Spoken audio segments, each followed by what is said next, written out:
English, French, German, or maybe in some other language? Probably yes. I would like to be fluent in silence. Number one. Yes, there is silence and there is noble silence. Last Friday, I completed 10 days Vipassana meditation and silence course. 100 students, including me, observed noble silence from the beginning of the course until the morning of the 10th day. Any kind of communication, whether by gestures, voice, written notes, or even eye contact, was prohibited.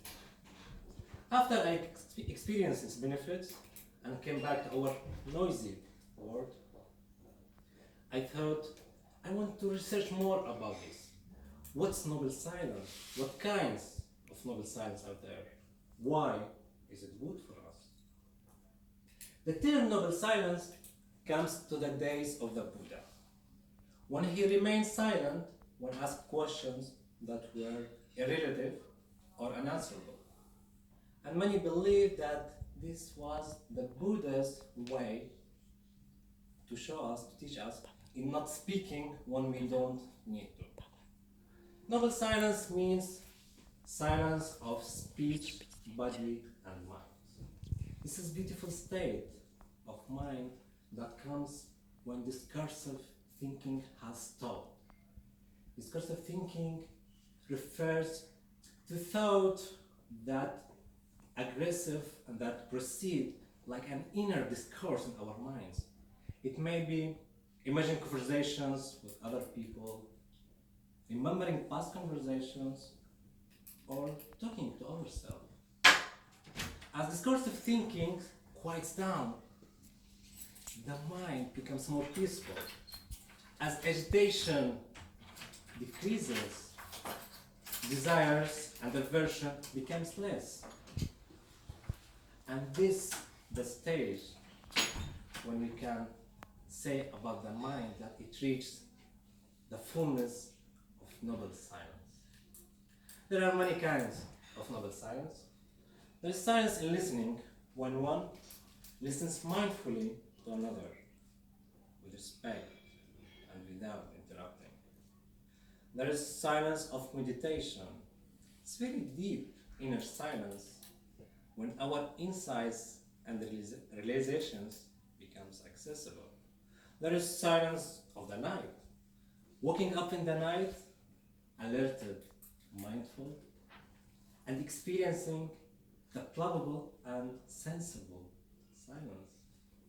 There is silence of wonder, an experience of nature, of sky above, earth below, and the surrounding universe, and other kinds. We are living in a modern world, and we are surrounded by sound, by verbal sound, and by mental sound, such as social media.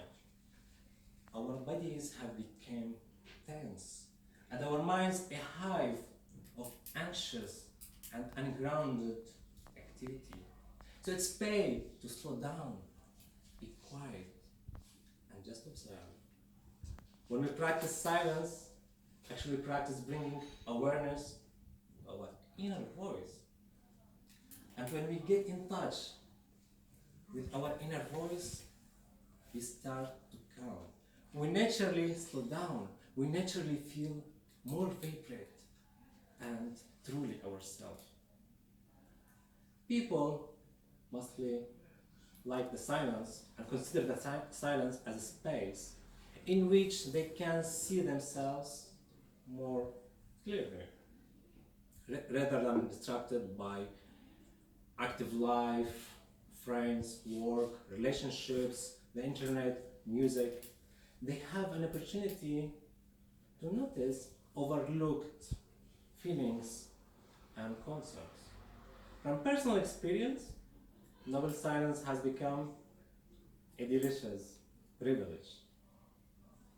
Noble silence brings us calm and peaceful.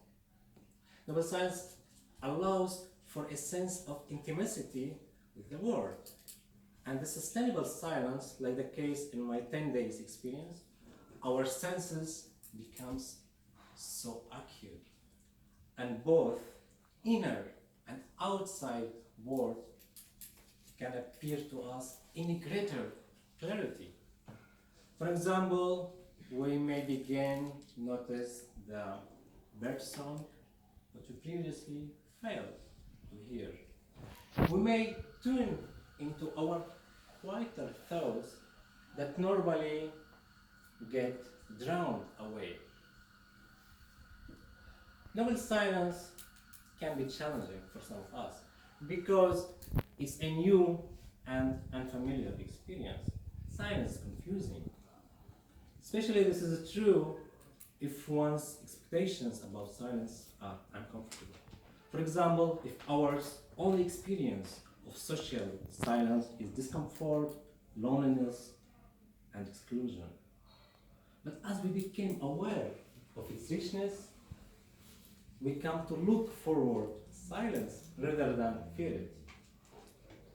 In conclusion, silence becomes noble when it's inner silence. The mind is calm and at ease. There are many fruitful kinds of noble silence that we can enjoy and apply in our lives. Silence makes us available for ourselves, our loved ones, and the universe around. I wish more people were fluent in noble silence. So let's synchronize and enjoy the practice of noble silence and be happy. Thank you.